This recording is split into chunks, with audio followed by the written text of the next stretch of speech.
জব্বার মিয়া তার একমাত্র মেয়েকে খুবই ভালোবাসতেন। মা মরা মেয়েটাকে নিজের সাধ্যমতো সব কিছু দিয়ে লালন পালন করতেন তিনি। শপিং মলে ক্লিনার হিসেবে কাজ করা জব্বার আজীবন নিজের পেশা নিয়ে হীনমন্যতায় ভুগতেন। মেয়েকে জব্বার কোনোদিনও জানতে দেননি তিনি কি কাজ করেন। মেয়ে যতবার জিজ্ঞেস করেছে ততবারই সে বলেছে, আমি একটা বড় অফিসে চাকরি করি। সারাদিন কাজ করার পর ক্লিনারের পোশাক খুলে গোসল করে পরিষ্কার পরিচ্ছন্ন হয়ে জব্বার মিয়া বাড়ি ফিরতেন।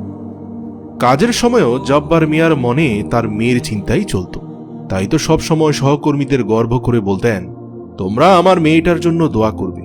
ও লেখাপড়া শেষ করে বড় চাকরি করলে আমাকে আর এই কাজ করতে হবে না। তার এমন উচ্ছ্বাস সহকর্মীদেরও খুশি করত। সে কোনোদিন প্রয়োজন ব্যতীত এক টাকাও নিজের পেছনে ব্যয় করেনি। সে তার সব টাকাই মেয়ের লেখাপড়ার জন্য জমাত। এভাবেই বাবার আদরে আদরে এসএসসি পাশ করে বিপত্তিটা বাঁধল মেয়ের কলেজে ভর্তি হবার সময়। মেয়ে এত বছর ধরে যে কলেজে পড়ার স্বপ্ন দেখছিল সেখানেই মেধাস্থান নিয়ে চান্স পেল সে। তবে সেই কলেজে ভর্তি করানোর মতো টাকা ছিল না জব্বার মিয়ার কাছে। এই কথা লজ্জায় মেয়েকে বলতেও পারছিলেন না তিনি। এভাবেই বেশ কিছুদিন কেটে যায়। মেয়ের কলেজে ভর্তি হওয়ার শেষ দিন আগামীকাল।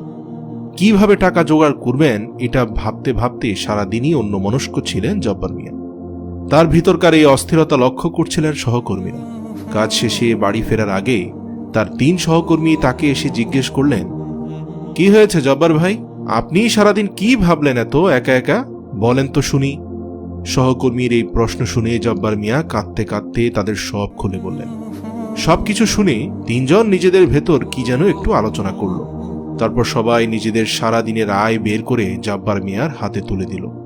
জব্বার মিয়ার টাকাটা খুব প্রয়োজন হলেও তিনি এমন সাহায্য নিতে একটু ইতস্ত বোধ করলেন।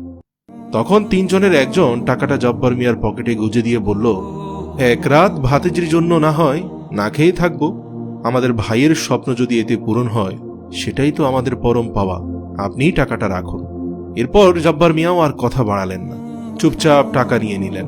স্বপ্ন পূরণের আনন্দ আর সহকর্মীদের সহানুভূতি সবকিছু মিলিয়ে পুরোটা সময় জুড়ে তার চোখ দিয়ে খুশির অশ্রু ঝরে পড়ছিল।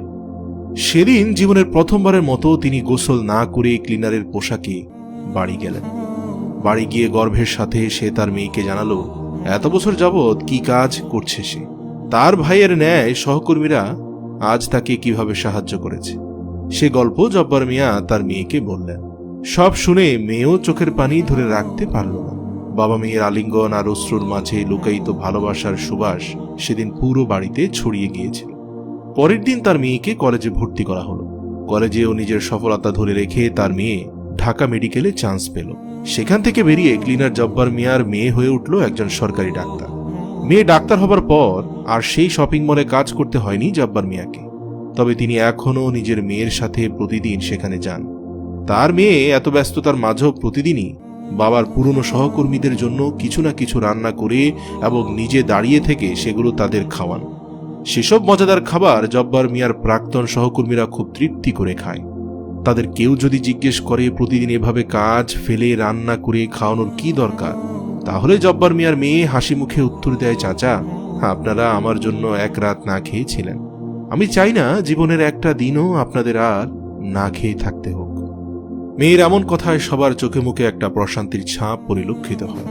আর দূর থেকে তাদের এসব কর্মকাণ্ড অবাক হয়ে দেখে আমাদের সমাজের তথাকথিত ভদ্রলোকেরা। আসলে নিজের জন্য ভাবাটা দোষের কিছু না।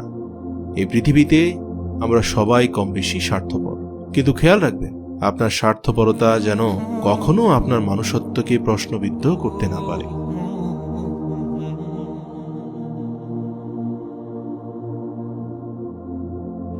মনে রাখবেন, আমরা শুধু গল্প শোনাচ্ছি না, আলোর পথ দেখাচ্ছি। আলোর পথের একটি ভিডিও শেয়ার করার মানে হচ্ছে আপনিও আলোর পথ দেখাচ্ছেন।